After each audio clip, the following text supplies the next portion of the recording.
We're just told that they're snatched. So whether they're married, whether they're single, whether whatever or whoever they were, they could be taken. If you were to put that in your own context, it wouldn't matter how Adonis-like the individual were. If they were to walk into your house and grab your wife and take her out, maybe she wouldn't be too happy with it, no matter how good looking they were or how powerful they were. Maybe she'd be thinking, actually, I don't want this. Hello and welcome to Sacred Book, a respectful, in-depth conversation from a Christian theistic perspective who happens to be... Me, Steve, thank you. And an atheistic perspective from myself, Mark. Welcome. There are shorts connected with this video, so if we happen to say anything, either you agree or disagree or not sure, please take a listen. You'll hear the dulcet tones of both myself and Steve, or read a Bible and come back. We finished with chapter 5. We're about to go on to chapter 6. What's about to happen? It all gets a little bit funky, my friend. As if it hasn't already. It all gets a little bit funky. In a nutshell, we have humanity begins to multiply on the earth, and then we have these sons of God, and I'm doing the inverted sons of God little things with my fingers as we're talking, come down, they take the daughters of the men of humanity, and then God talks about his spirit's not going to strive with humanity for 120 years, and then offspring are born to these sons of men, these women of humanity. Those offspring were known as the mighty men of renown. So there you go. That's verse 1 to 4. It's funky. Well, having read it, there are certain things that I would like to raise. And it's chapter 6, verse 2. And they took them wives, whomsoever they chose. I'm assuming there was no coercion in this. I'm sure the women agreed. But these are the sons of God, and they will have some kind of power behind them. So, was it amicable? Was it an arranged marriage? Or was this, right, you're mine, this way? Oh, gosh. There's an awful lot of strange stuff going on here. Do I think it was amicable? I don't think the choice really came into it. And certainly not as we track through this. And we'll probably see that and get a hint of that in the language. And also the whomsoever they chose. Well, was that just humans that they chose? What do you mean? Well, it's not just saying that these things just kicked off with humans, that there was all sorts of other sexual impropriety going on with man and beast. Bestiality. Yeah, so there's a whole lot of weird stuff going on here. So verse 1 was, it came to pass when man began to multiply on the face of the earth and daughters were born unto them. We already saw, didn't we, when we were looking at Cain, that his daughter Naamah was beautiful. So the scene's already been set for us that the daughters of humanity, women, were beautiful. As a man, you've only got to look at a beautiful woman and you go, wow, yeah, she is beautiful. The form is attractive to the male eye. And females. I'm not going to go there. I'm talking about from a biblical perspective, not from a cultural, societal perspective. I don't mean that. In the book, Master and Commander, Maturin, which is one of the characters, says to a lady, said, I wonder and I marvel at how women appreciate how other women look. They'll always appreciate their makeup, their clothes. That's what I mean. Absolutely. But I guess when I was looking at this and when I've looked at this in the past, years ago, I taught on that very small New Testament book called Jude. And Jude, for anybody who knows it, is only about 25 verses long. It took me about a year to teach through. So it's really, really interesting. But Jude chapter 6 seems to touch or give an allusion to this event. It says, you also know that the angels who did not keep within their proper domain, but abandoned their own place of residence, he, that is God, has kept in eternal chains in utter darkness, locked up for the judgment of the great day. So when Jude is writing this, he's framing it. It appears to be making reference to the extra biblical book attributed to Enoch, the Book of the Watchers. And the Book of the Watchers, the Book of Enoch, isn't found in what we would call the canon of Scripture. So within what the Protestant Bible or even the non-Protestant Bible, Old Testament, New Testament, it's not found within that. Early church father, I think it was Tertullian, made representations to actually have the Book of Enoch included in the canon of Scripture, but it wasn't done. I've got a copy of this book, the Book of Enoch, and it's quite interesting. And if I may, I'll just read a little bit out of this. Again, it's not to say that this is true. We're trying to understand what the people back then would have understood to be true within their worldview. Right. So when Jude is writing and he's working on levels of illusion and reference and summary with a full expectation that the people that are reading or hearing his letter are going to be able to adequately fill the gaps. So when Jude talks about these angels, he's got that expectation that I don't need to explain this any further because that fuller meaning is already understood by my audience. They know the legends, they know the myth, they know the texts. So what's beholden on us today, 21st century Western people, is to understand what those legends, myths, traditions, etc. were, where they came from, how they informed that narrative of the day. Yeah. To understand the context of what's being said, we need to understand as much of that as possible. So that's the long-winded way of getting into the Book of Enoch. Yeah. The stories around the Book of Enoch would have been known. And it says this: "It came to pass when the children of men had multiplied, that in those days were born unto them beautiful and comely daughters." So there we go. That's what we've read at the beginning of Genesis 6. "And the angels, the children of heaven, saw and lusted after them, and said to one another, Come, let us choose us wives from among the children of men, and beget us children." Again, we're pretty much flowing with the biblical narrative. And then it says, "And Semjazar, who was their leader, said unto them, I fear that you will not indeed agree to do this deed, and I alone will have to pay the penalty of a great sin." So he's basically saying, yeah, it's all very well us talking about it, but what's going to happen is I'm the one that's going to go down there and do this, and then you lot are all going to dob me in and go, "Oh, nothing to do with us, mate.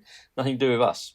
And they all answered and said to him, "Let us all swear an oath and all bind ourselves by mutual imprecations not to abandon this plan, but to do this thing." And then they swore all together, and they bound themselves by mutual imprecations upon it. And they were all in all 200. So 200 of these sons of God, angels, descended in the days of Jared on the summit of Mount Hermon, and they called it Mount Hermon because they had sworn and they bound themselves by mutual imprecation upon it. And these are the names of their leaders. So then it goes on to name who these leaders were of these groups, broken down into tens by the looks of it. Samlazar, their leader, Arakelbar, Ramil, Kokelbel, Hamlel, Ramlel, Danel, Ezekiel, Barakijal, Azael, Jomjael, Sarael, all the Els, all the God's things. So the Book of Enoch gives us colour that the ancients would have understood. Ah, these are those dudes. These are the ones who come down and they get together with these women. Also, the term sons of God, very specific term in the Hebrew. B'nai ha-Elohim is a direct creation of God and is only used for Adam and angels. And B'nai ha-Elohim can also be translated as gods, small g gods, godlike ones, divine ones, or the special possession of God, which, when you think about it, would sum up all angelic beings. And it only occurs here in these verses in Genesis 6, 2 and 4, and it actually occurs in the book of Job as well. Now, there are differing interpretations as to how sons of God can be identified. There's the view that I would hold, which is that they were very distinct from humankind and that they were actually angelic beings. Yeah. There are some who believe that they were members of Seth's line. Yeah, kings. Yeah. And there are others who see them as powerful tyrants, perhaps demon-possessed. Yes, right. But however weird it sounds, I favour that they were angelic beings, which is weird. You would assume because in the Hebrew they're using B'nai ha-Elohim, then they must be angelic because, as you say, it's only the angels and Adam. Why then has there been this tradition that it could be Seth's line? Well, potentially because the book that you reference wasn't put into the Bible that would have given that data. Yeah, and potentially as well because we've lost touch with our Jewish roots in Christianity. And Seth's line was always seen, as I said to you last time I think we spoke, that subtitle, The Godly Line of Seth. I was looking through some of the Judaic writings around this, and Rashi says the sons of Elohim, the sons and princes and rulers. Another explanation is that these were princely angels who came as messengers from God. They too intermingled with the daughters of men. And then they also add this bit that I've alluded to when you opened it up, of the whomsoever. In the Rashi, the commentary says, of all whom they chose, even if they were a married woman or a man or an animal. Okay. Love knows no bounds. Love knows no bounds at all. So these angels were a little bit into it when they got onto Earth. I got to think, is this scriptural or is this like tradition that's been loaded on? Angels are supposed to be sexless. Where does it say that? Well, this is it. Where does it say that? It doesn't. So why has this tradition come about then, that they're devoid of certain things? Well, because Jesus is asked in the resurrection, whose wife will this be when she's been married 5 times, 6 times, whatever. And Jesus says, you're very foolish. This will be like the angels in heaven who are neither given or taken in marriage. So the giving or taking in marriage is about union. which is about sex, and bringing one being and another being who are separated, as we saw with Adam and Hava, Eve. So I think that angels have never been deemed to be sexless. We have made them sexless because they don't get married. Okay, so I'm going to throw some things in I know that is part of New Age thinking. Bear in mind, this is not necessarily what I think. New Age thinking has it that there are still angels amongst us, seeded on the earth to provide help. So are we saying that the sons of God, angelic beings, came and then left, or are they still present? Secondly, if they took issue with certain commonly beasts, what was the product, if anything? Is that alluded to somewhere? I mean, we then get onto the Nephilim shortly. Is there a link there? Because it's only 2 verses further. This is strange thing in between that almost breaks the narrative about the Lord said, my spirit shall not abide in man forever. We'll come to that in a moment. And thirdly, who are these daughters of men? Because I know there's been long debate as to who they are. I mean, if you backtrack, we've only got a couple of women's names, Zillah, and there's Nama and so on. But why has there been a debate as to who these daughters are? It was plainly obvious, I think, to say who they are. I know I'm loading up, as I tend to do, Steve. It's just the way my brain works. Are we interpreting or translating the words for daughters correctly from the Hebrew? Is there anything here that may have been mistranslated? Not that I understand it. So I think there's a couple of points here. A question about where did all these women come from? How much time has passed from the end of chapter 4 and the beginning of chapter 6? We're not told how much time's passed. What we know is that humanity has gone out and has populated the world. And the beginning of chapter 6 said, now it came to pass. We're not told how long it happened. It could have been hundreds, thousands, tens of thousands, who knows how many years. But there was a massive increase of human beings on the planet that had stemmed from humans, Adam. They were not B'nai Ha'Elohim. They were not direct creations of God. They were creations of Adam, i.e. they were from the human line. The Hebrew for daughters of men is Benoth Adam, which is what women are today. They are daughters of men. They are from the human chain. And this will bring us something in a little bit later on, perhaps when we get to Noah, which again is perhaps a little controversial view, but not going to be surprising, which is about Noah being perfect in his generations. So these Benoth Adam, these daughters of men, are taken by these angelic beings. And I'm going to go for the angelic being one. I've said there are other views on this. What I see as being most consistent with the line of scripture, backed up in the book of Job, and weird though it sounds, is what makes sense to me in terms of the narrative. Why did you say weird? Because you've got supernatural beings copulating with human females. It's a little bit strange in terms of our world that we live in today. That's not the sort of thing that we see around happening today. We don't walk down the street, go to the bar, see some angelic being who's pretty good looking, and that's it. Wham, bam, thank you, ma'am. When I walk into the bar, that's what they think's arrived. But you know what I'm saying. And one of the points that you raised around this was that they took wives to themselves. Well, that word took in the Hebrew can also be rendered stole. They snatched them or they captured them. So it's quite possible that this taking was rather one-sided and the women may have had very little to say in the matter. And the reason that they were taken is one of desire. These angelic beings saw the girls were beautiful and they wanted them. They desired them, they took them, they mated with them, and they produced offspring. And again, Book of Enoch talks about some of that as well. Can I just jump in? Because I know I've asked a lot of questions still to be answered, but it kind of related. Because I asked about if an angelic being was copulating with a beast, what's the product? Are we talking about then some demonic realm that's coming into being? Beast man. Did angels copulate with angels? We know that angels went with women, and you're saying men. The interesting thing is, why would the women, would they not want to go with superior beings? Because if you remember, when we're talking about the angelic cherubim, there are images out there of 4 faces. They're not human looking, or energy and eyes all over the place.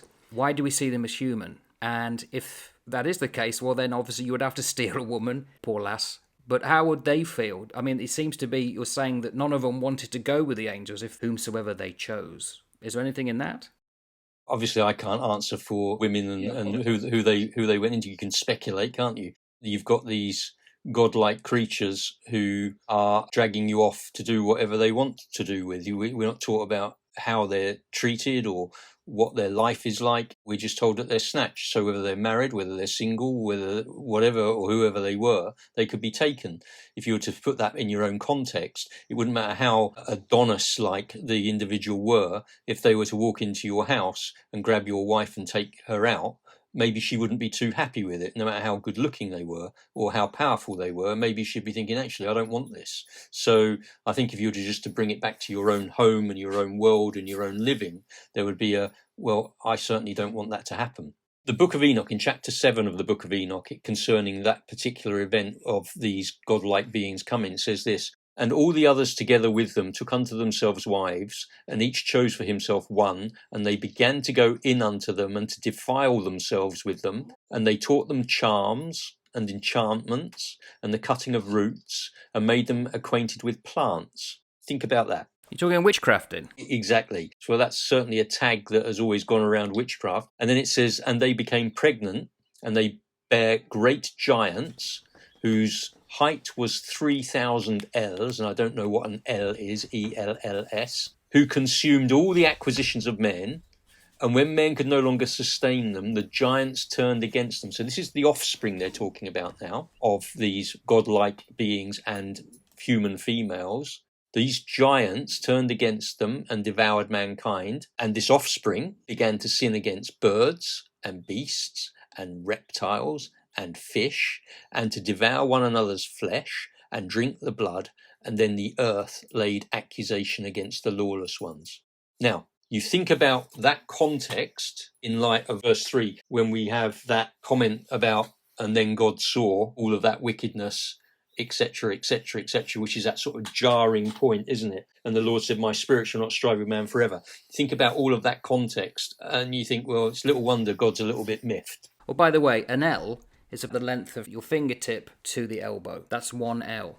So Enoch talks about 3,000 ells. 3,000 L's is about 3,400 meters. No, that's pretty big, isn't it? Well, for a woman to give birth to, yes. You know, little wonder they didn't want to go with them, right? That's hyperbole, perhaps. Yeah. These dudes were pretty big. Well, I know that certain words change, obviously. Yard changed over time. Yardland used to mean a yard, not a yard distance. But the interesting thing about this is in line with the flood. Because at the flood, there's a temptation to think it's just men who are being got rid of. But there would have been offspring from these angels, wouldn't they? Correct. Hybrids. Is that the main reason? Because I'm thinking now, going forward, what you talked about, the 4 ways which you can interpret this. A literal reading is, we're just talking about human, like gods having women and men of renown, men. But then there's also a hint. What's the real message here? What's the hidden stuff? And it seems to me, for the first time, I'm thinking, not just people, is it? Not just animals.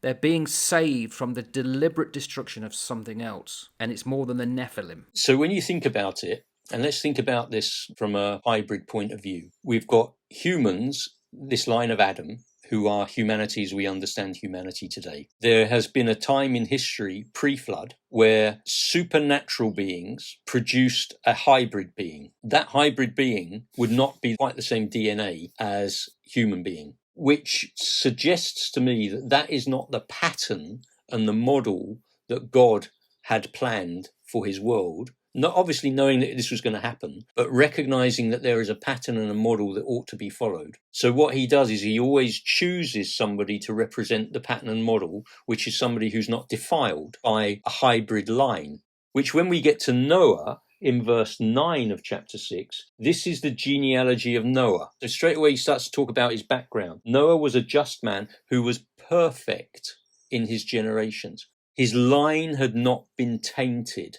So I believe that based on a reading of scripture, that it's giving us a remez, it's giving us a hint of something here, that there was the genealogical line of Noah had not been corrupted with these hybrid lines, which is why his line was chosen to continue to represent humanity, because it was the human line descended from Adam and Eve in their humanity. There was no corruption, which I think is why he was selected to repopulate the earth in whatever way that looked like. I'm tempted then to ask a question about the Nephilim, but that's missing the bridge, which is verse 3. That suddenly we've gone from daughters being abducted, and the Lord said, My spirit shall not abide in man forever. What does that mean? For that he also is flesh, so God's flesh. Therefore shall his days be 120 years. Still a long amount of time. Very few people today will live to 120. But why is it there? What's that got to do with what's just gone?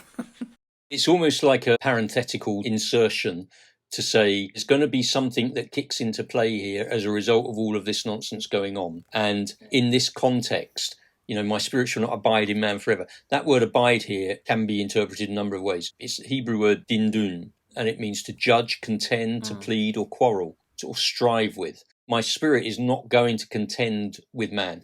Actually, it's a term which in its cognate form is linked to an Akkadian word, meaning to protect or shield. So the Lord's Spirit will not always shield humankind forever.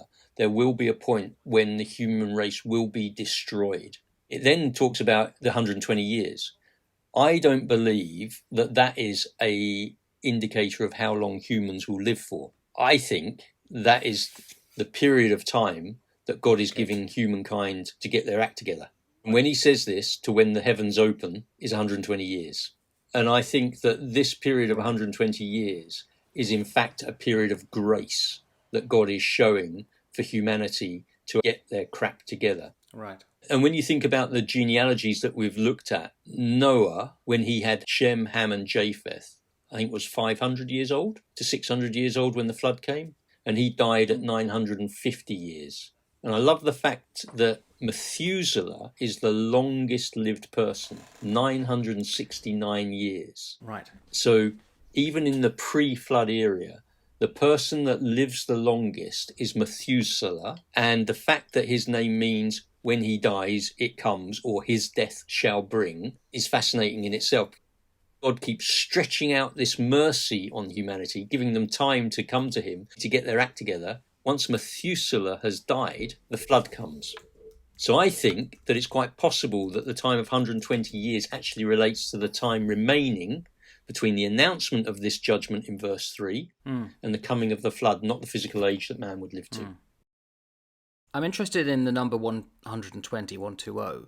A book, the Bible Code, talked how in the original Hebrew, because Hebrew uses the same glyph for letters and numbers, that there is codes. So let's assume then that the original language is very invested in a sense of number. Number has meaning. Because I think father and mother add together is the same word that means offspring.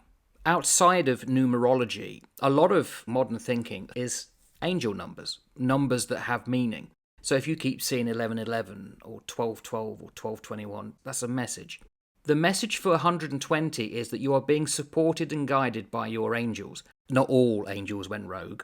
They are helping you to manifest your desires. This is a time for you to have faith and trust in the divine plan. Seems to fit in, doesn't it, with what Noah had to do? Just find it interesting that it seems to have a message there in line with 120 years is how long you've been given. I don't know if that has any meaning whatsoever, but I just find it quite intriguing. I think that there are all sorts of symbols and all sorts of coding that we can read and we can see in things. And it's a case of just looking at different parts of it. It's like putting a jigsaw together, You've got all sorts of different pieces that are different shapes and it's finding where they fit on the board. With the view that I probably hold around this, this is potentially a 120-year period of grace where God is saying, sort your crap out. It's also 120 years that Noah's building the ark. That's a big period of time. So it's like saying, I'm giving you all of this time to prepare a mechanism of escape. That's why I think Noah is mentioned in the sort of Hall of Fame of faith in the later book of Hebrews in the New Testament. It says, by faith Noah, being divinely warned of things not yet seen, moved with godly fear and prepared an ark for saving of his household, by which he condemned the world and became heir of righteousness, which is according to faith. Within this 120-year period, Noah, this man who is perfect in his generations, as we will read later, spends time building this ark. This is a man living by faith. He's still having kids. He's still investing in his family. He's creating a floating home. He's trusting God before the GFC comes, the global flood crisis. Is that what you call it? The global flood crisis comes. But we've seen, haven't we, in the past, in the global financial crisis, when all the stock market fell over, people haven't been investing. They haven't been buying homes. They don't trust anybody. They haven't been wanting children. They've got no hope that anything's going to continue and get better. But in the GFC that Noah went into, the global flood crisis, he's there going, I'm still going to invest. I'm going to create. I'm building a home. I'm trusting God. It's going to work out. It's going to work out. And he's a man of faith. He gets into it and off he goes. So we have this little parenthesis, this is what's going to happen. And he said, time's up then, guys, which sets us up into verse 4, the Nephilim. And boy, do I have a lot to talk about this one. If we look at it literally, there's a set of people that suddenly this word comes in, Nephilim. Who are these? They were in the earth in those days, not on, in. Did we used to say we're in a ship or on a ship? Because when we were on board, we were inside. So I'm not saying that these are necessarily troglodytes in the earth. It may just be the way in which it's rendered into English. But if you're going to take this literally, then you would say that the Nephilim were in the earth. That gives you a wholly different meaning if it's not the case. But also after that. So what's after that? We're talking about the flood, or when the sons of God came unto the daughters of men and they bore children to them. Now, you could read this, that the Nephilim also had children with women, and the same were the mighty men that were of old, the men of renown. Are we saying that this is riding from the previous bit, that we're talking about the sons of God now and the children? Or did the Nephilim, whoever they were, that they're supposedly rendered as giants, did they have children, that they were the men of renown? And are we talking that these giants, these Nephilim, are the children of angels and women, who then had children, that then became the men of renown? You can take it either way. Yeah, I think so. Yeah, I think it makes sense. Reading in the earth in those days, I would say that in and on could be synonymous in those terms, that they weren't actually like in the earth, like buried in the earth. They are grounded in the earth in so much as they are not supernatural beings. There's a distinction between them and their fathers, who were sons of God. They're an earthly production rather than, for ease of explanation, a heavenly production. That's how I would see that. That word Nephilim is a transliteration of the Hebrew word Nephilim. Nephilim comes from a verb related to fall, nephal, to be cast down, to fall away, to desert. Therefore, this Hebrew word Nephilim could indicate those beings who were defined or known by where they stemmed from, i.e. they came from the fallen ones, the ones who were cast down, the ones who had deserted their place. And when you think back to the book of Jude that we talked about, the angelic beings as the ones who did not keep their proper domain, but left their abode. So the beings that then came from them were from the fallen ones, the Nephal, the Nephalim. They were children of the Nephilim. Did the Nephilim go into women on the earth as well? Well, it looks like the Nephilim had quite a voracious sexual appetite, if the Book of Enoch is right. They did all sorts of bad stuff, so that would never surprise me. But I think that verse 4 is not necessarily talking about them going into the daughters of men. I think that it's just the way that the language is written in the English translation. Right. So the Nephilim were in the earth, and after that, when the sons of God came into the daughters of men, they bore children to them. And then these guys were the mighty men of old. Nephilim became mighty warriors. They gained great fame in this antediluvian world. Do they survive the flood? Yeah, that's really interesting. I don't think they do survive the flood at all. Someone argues that the Nephilim are a vague memory of Neanderthals, that they were different from the Cro-Magnon man that we supposedly evolved from. Possibility? The Greek word gigantes, the giants, they pervade nearly all religions, which is unusual because a lot of these religions developed independent of each other. It's worldwide, so you have to assume that there must be some collective memory handed down of people who were much taller than ourselves. It may have been hyperbolic over time. They become taller and taller with the telling, but they were definitely taller than most humans at the time. And don't forget, we are now much taller than people back 100 years ago. Better food for a start.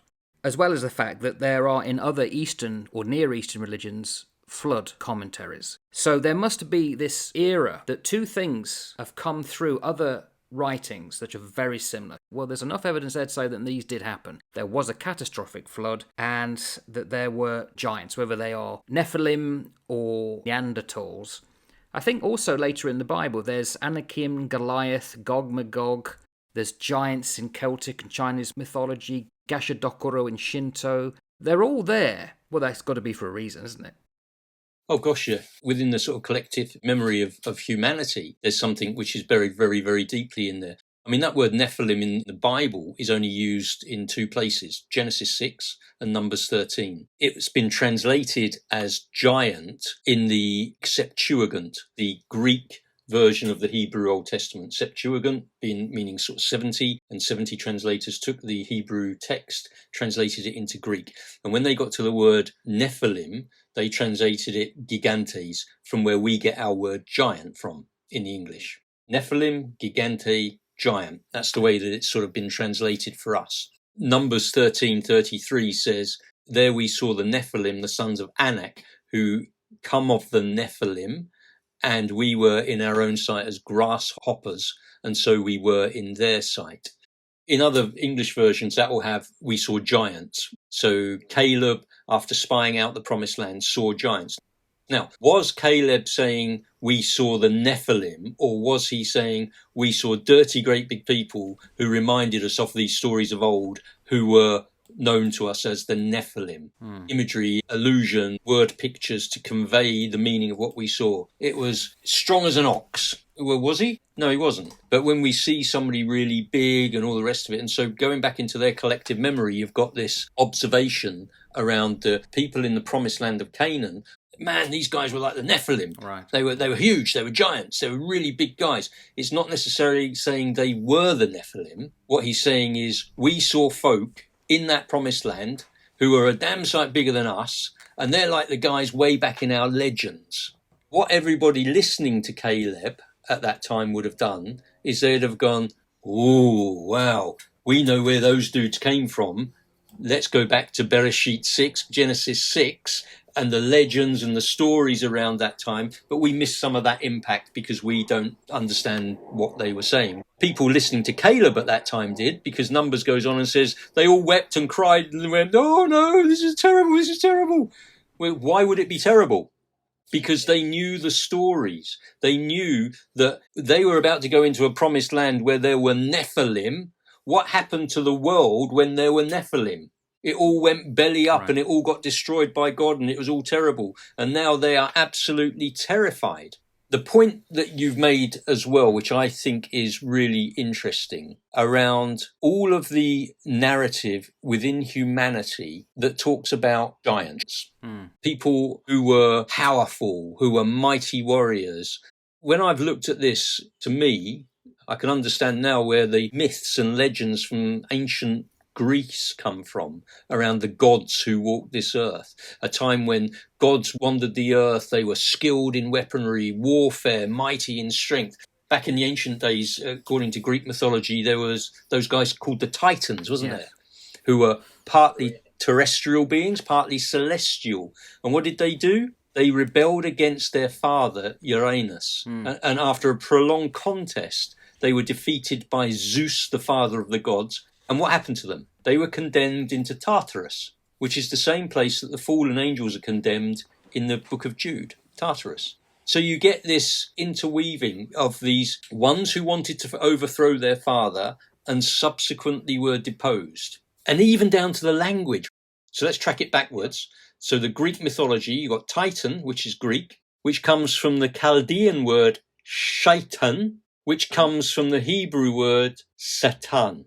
So you've got Satan, Shaitan, Titan. And so within this linguistic flow in the Christian faith, we see the main agitator of God, Satan, and in a different culture and a time flowing of this name being linguistically linked to the adversary of the gods, the Titans, those who wanted to overthrow their father. And this is all happening in Greek mythology, as you well know, I'm sure, in that period called an elder time. And the elder time was considered to be the time before real time began.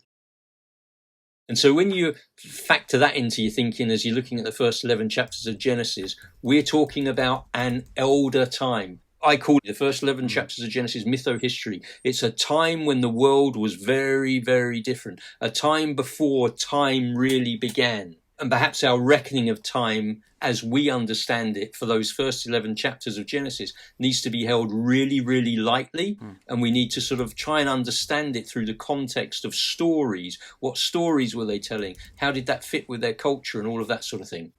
You talk about chiefs and renown, and the old German word for king was König. And Thomas Carlyle, in his book about the French Revolution, talks about it. These were bigger and stronger than anybody else. That's what made them king. And of course, the new king, like rutting stags, it's the one who could then beat the old king. Once he got old and tired and was no longer strong enough. The monarchy, it's not being given to an old man, you had to fight for it. And therefore, if you were of a superior size and build, you're going to be seen as men of renown. Why is it that bishops wear mitres? Why is it that we always elevate ourselves in size with our clothes? It's because we want to look big and powerful. And also, as you were talking earlier, I forgot to mention, but the angels coming down, the sons of God, it's very Greek-like, isn't it? Similar to the gods manifesting themselves onto the planet to help or hinder others. Oh, it's hugely, totally. And we say that's all myth, but is that myth based on truth somewhere? Is there a truth in that? Were there these beings that walked the earth? You've only got to look through history, and you can poo-poo this as much as you want, and I'm not going to sit one way or other on Graham Hancock, but he did a very interesting piece on Netflix about the Great Flood that happened about 12,000 years ago, and what happened, and these structures, and how within the stories of the civilizations that came through this flood, people arrived on what we would call over here a waka, a canoe, a boat, and these were people skilled in certain things, and then they disappeared again, and they trained people up. So there's something very strange which has gone on in prehistory. And I think that we throw all of that storytelling out, and we can dismiss it as fairy tale and joke tale if we want. But I think if we do that, we will miss some of the truth that is that thread that runs all the way through it. No, it's not just Hebrews or the Greeks that had this strange understanding of these people that walk the planet. I've got a real interest in Native American spirituality in terms of the way they view the world. And the Pawnee Indians, who were the original people of Nebraska and Kansas, they were forced to move to a reservation in Oklahoma during the 1800s. There is an account recorded in the autobiography of Buffalo Bill, Colonel William F. Cody. While we were in the Sandhills scouting the Niobrara country, the Pawnee Indians brought into camp some very large bones, one which the surgeon of the expedition had pronounced to be the thigh bone of a human being. The Indians said the bones were those of a race of people who long ago had lived in that country. They said these people were 3 times the size of a man of the present day, that they were so swift and strong that they could run either side of a buffalo and, taking the animal in one arm, could tear off a leg and eat it as they ran. These giants, said the Indians, denied the existence of a great spirit. When they heard the thunder or saw the lightning, they laughed and declared that they were greater than either. And this so displeased the Great Spirit that he caused a deluge. And the water rose higher and higher until it drove these proud giants from the low grounds to the hills and thence to the mountains. At last, even the mountain tops were submerged, and the mammoth men were drowned. After the flood subsided, the Great Spirit came to the conclusion that he had made men too large and powerful. He therefore corrected his mistake by creating a race of the size and strength of the men of present day. This is the reason the Indians told us that the man of modern times is small and not like the giants of old, and this story has been handed down among the Pawnees for generations. But what is its origin, no man can say. You listen to a story like that and you to look at it in context with what the Bible is saying, you're going, well, I can understand why there's smoke. There could be a bit of fire there. Yeah, absolutely, because every myth contains truth. Every fable has truth. And there's a tendency for people who want to bash scripture, these are people on my side of the fence, will say, how can you believe it? It's nonsense. Pawnee, they were mistaken there. It's semi-literate, blah, blah, blah, blah, blah. Well, look at it this way. 1,000 years from now, they'll be looking back to this era and saying, did you know, within a 100-year period, there were angels who helped soldiers in the trenches. And not only that, in the east, 2 armies facing each other stopped to hunt wolves. They did, by the way, because they exploded because of the war. The Germans and the Russians, I think it was, called a truce, and they fought together to get rid of these wolves. They were almost becoming like werewolves in the night. And there were legends that started coming up about these massive beasts that were attacking men. Well, you can imagine how that's going to be seen in 1,000 years' time. It will be hyperbolic-sized, if that's a word. And not only that, Could you imagine what they'll be talking about the floods in Pakistan this year, 1,000 years from now, or the storm that hit New Zealand? There'll be grains of truth, but it will be given in a way that gets your attention. So when we look back at these so-called myths, mythic history, there is truth in them. Because you only have to say, well, there's evidence of Neanderthals. So I don't think we should be arrogant enough to dismiss what's here just because it's in the Bible. And it's not citing sources, and it's not using direct evidence. It's not meant for that. This is not science. This is saying that there was an era when these things happened, and as you know, you either take it to be true or not. But I don't think we could just automatically say, well, a load of nonsense. In fact, the way you've explained it, I would say it's not nonsense. It's actually very plausible. I think it's very plausible when you look at the history, not just of the Bible, but the history of humanity and the stories that have been passed down independently in human generations in different parts of the world during certain periods of time. So there is a connectivity of humanity that are telling very, very, very similar stories. And so always there is that hub of truth that will resonate in the center of that. Humanity has pinned an understanding of what has gone on a certain point. And that is a point which is captured in tales around all parts of the world, whether it's legends in Greek, whether it's Canaanite legends, whether it's the American Indians, whether it's Quetzalcoatl, is that? Quetzalcoatl, which is Aztec. But I think they're priests. There is a god called the Quetzalcoatl, but I think they're priests. The giants are the Kinemetzin. Yeah, there's all of these different nations and cultures that speak of strange happenings before a time of a great deluge, a flood. So one of the points that you asked earlier was about where are they now? What happened to them now? Well, I do think that they would have been wiped out with whatever God chose to wipe them out. It doesn't tell us that in the scriptures specifically. But again, I'd look at the Book of Enoch to see what he had to say about that. And he says, and now the giants who are produced from the spirits and flesh, which is the Nephilim, shall be called evil spirits upon the earth. And on the earth shall be their dwelling. Evil spirits have proceeded from their bodies because they are born from men, and from the holy watchers is their beginning and primal origin. They shall be evil spirits on earth, and evil spirits they shall be called. So where did the Nephilim go when they died in the flood? Well, if the Book of Enoch is anything to go by, then when they died, their spirit now roams the earth, giving rise to the proliferation of evil spirits or ghosts or whatever you want to call it. I think it's a very valid question to ask. They don't fit in the spiritual world, the heavenly realm with the celestial beings, because they are not that. They don't fit in the human world as human beings because they are not that. They are an in-between thing, and they have nowhere to rest. They have nowhere to call their home. And so they are the ones who live in this hazy, supernatural, spiritual realm, skirting the physical and spiritual domains and causing mischief. So that's probably how I would see the Nephilim today.